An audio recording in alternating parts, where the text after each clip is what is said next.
নমস্কার, সবাই কেমন আছেন? আশা করি সবাই খুব ভালো আছেন। আমরাও সবাই খুব ভালো আছি। আমার শিপু সোনা খুব ভালো আছে।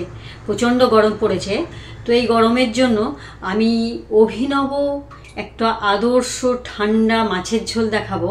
সেটা হচ্ছে পেঁপে দিয়ে শাক দিয়ে মাছের ঝোল, ঠান্ডা ঠান্ডা মাছের ঝোল। আর এই পেঁপে শাক দিয়ে মাছের ঝোল করতে গেলে কি কি লাগবে? এই মাছের ঝোল করতে গেলে সবার প্রথমে যেটা লাগবে সেটা হচ্ছে জ্যান্ত মাছ। এটা জ্যান্ত রুই মাছ। এটা চারা রুই মাছ হলে খুবই ভালো হয়, কিন্তু চারা রুই মাছ আমি পাইনি, ওই জন্যই বড় রুই মাছ নিয়েছি। এটা জ্যান্ত মাছ। এটা আমি 5 পিস মাছ নিয়ে নুন মাখিয়ে রেখে দিয়েছি। নুন মাখিয়ে সবসময় মাছ রেখে দিলে মাছটা ভাজার সময় খুব ভালোভাবে ভাজা যাবে। আর লাগবে পেঁপে আর আলু। আমি আলু নিয়েছি 2টো, আর পেঁপে নিয়েছি আমি কয়েক টুকরো, হাফ পিস পেঁপে নিয়েছি। আমি বলেছিলাম শাকের ঝোল, তো আমি কুমড়ো শাকের ডোকা নিয়েছি। এটা লাউ শাকের ডোকা দিয়েও খুব ভালো লাগে। তো কুমড়ো শাকের ডোকাটা আমি সুন্দর করে ছাড়িয়ে কেটে ধুয়ে রেখে দিয়েছি। ডোকার মধ্যে কচি পাতাগুলোও নিতে হবে, সেই জন্য বলেছি শাকের ঝোল। এটা খেতে খুব সুন্দর, পেটও ঠান্ডা থাকে। এটা আমি নিয়েছি 2খানা ডোকা। মশলা বিশেষ কিছু লাগে না, যেহেতু ঠান্ডা ঠান্ডা ঝোল। আমি কাঁচা লঙ্কা বাটা নিয়েছি 1 চা চামচ, আদা বাটা নিয়েছি 1 চা চামচ, এটা ধনে আর জিরে গুঁড়ো নিয়েছি 1 চা চামচ, আর এটা হচ্ছে 5 ফোড়ন, এটা নিয়েছি আমি হাফ চা চামচ। আর নুন লাগবে পরিমাণ মতো, হলুদ লাগবে পরিমাণ মতো, আর একটা তেজপাতা নিয়েছি। এটা দিয়েই আমি ঠান্ডা ঠান্ডা মাছের ঝোল করব। মাছটা সবার প্রথমে আমি ভালো করে ভেজে নিয়েছি।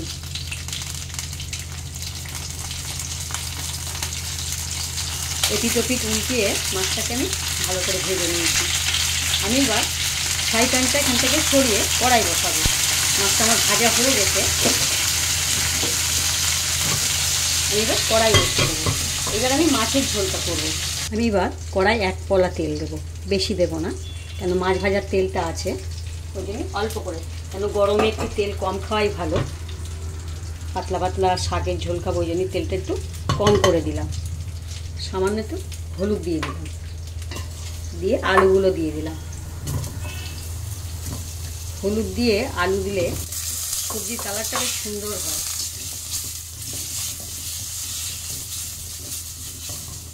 একটু দাগ দাগ করে ভেজে নেবো আলুটা। মাছ ভাজার তেলটাতে দিয়ে দেবো। মাছটা একটু ঢাকা দিয়ে এইভাবে কাট করলে সমস্ত তেলটাতে পড়ে যাবে। আলুটা একটু সুন্দর গোল্ডেন ব্রাউন করে ভাজা হয়ে গেছে। আমি এবার এতে পেঁপেগুলো দিয়ে দেবো। পেঁপেটাও বেশ মোটা মোটা করে কেটে নিয়েছি। পেঁপে এমনি খুব সিদ্ধ হয়ে যায়।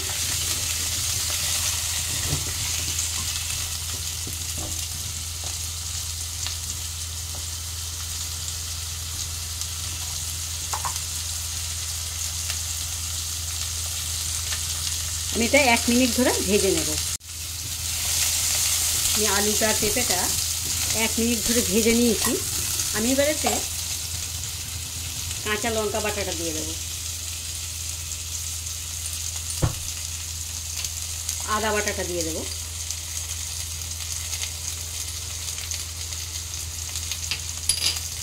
পরিমাণ মতো নুন দেবো এতে,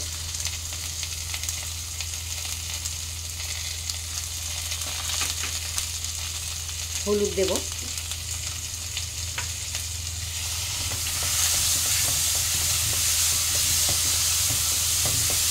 সবগুলো একসাথে সুন্দর করে কষে নেব।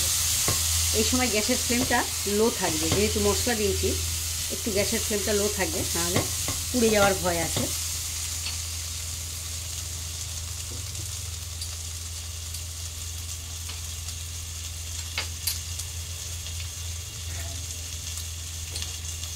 আদা আর লঙ্কার বাটি ধোয়া জলটা দিয়ে দেবো, দিয়ে সুন্দর করে কষে নেব। আমি 1 মিনিট ধরে মশলা দিয়ে আলু আর পেঁপেটা ভেজে নিয়েছি। আমি এবার এই শাকগুলো দিয়ে দেবো। শাকগুলো দিয়ে একটু নাড়াচাড়া করে, বেশিক্ষণ নাড়াচাড়া করবো না, আমি এবার জল ঢেলে দেবো এতে। শাক বেশি ভাজবো না, এবার আমি জল দিয়ে দেবো।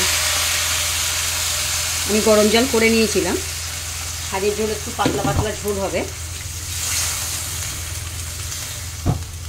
আরও একটু জল দেব।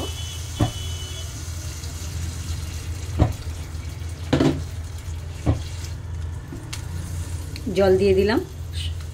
এবার আমি ঢাকা দিয়ে সিদ্ধ হতে দেব। আমি ঝোলটা 10 মিনিট ধরে সিদ্ধ হতে দিয়েছিলাম, যাতে পেঁপে আলু শাক সব সুন্দরভাবে সিদ্ধ হয়ে যায়। আমি দেখব সিদ্ধ হয়েছে কিনা, আলুটা আগে দেখব। হ্যাঁ, আলুটা একদম সিদ্ধ হয়ে গেছে। আমি এবার মাছ দিয়ে দেবো। এতে মাছ দিয়ে আবার সিদ্ধ হতে দেব। তো আমি মাছের সঙ্গে কয়েকটা বড়িও ভেজে নিয়েছি, কয়েকটা বড়িও দিয়ে দিলাম। আপনাদের বড়ি থাকলে দেবেন, না থাকলে না দেবেন, না দিলেও কোনো অসুবিধা নেই। এটা আমার হাতে গড়া বড়ি, ওই জন্য একটু বড়ি দিয়ে দিলাম, ভালো লাগবে, বড়ি দিলে একটু টেস্ট হয়। এবার আমি ঢাকা দিয়ে আবারও আমি 5 মিনিটের জন্য সিদ্ধ হতে দেব। আমি মাছ আর বড়ি দিয়ে 5 মিনিট ধরে ফুটতে দিয়েছিলাম মাছের ঝোলটা। আমি এবার একটা বোলের মধ্যে ঢেলে নেব।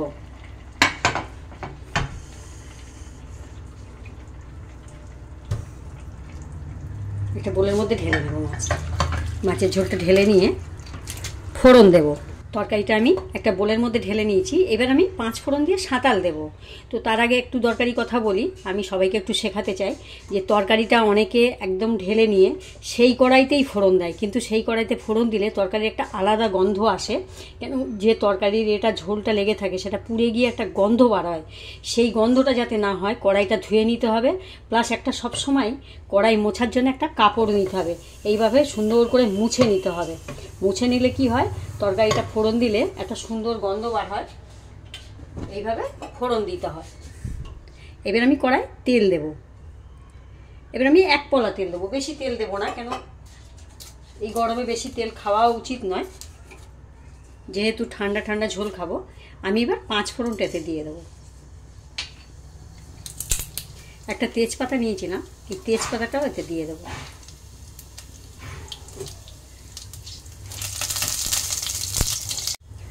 পাঁচ ফোড়ন আর তেজপাতাটা ফুটে গেছে, আর একটু কালচে কালচে ভাব হবে, তখনই দিতে হবে তরকারিটা। এবার আমি ফোড়ন দিয়েছি, এবার আমি তরকারিটাতে ঢেলে দেবো।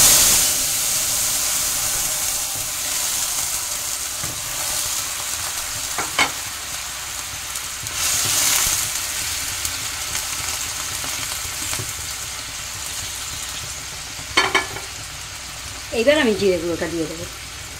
জিরে গুঁড়োটা ওপর থেকে দিয়ে দেবো, দিয়ে ঢাকা দিয়ে দেবো।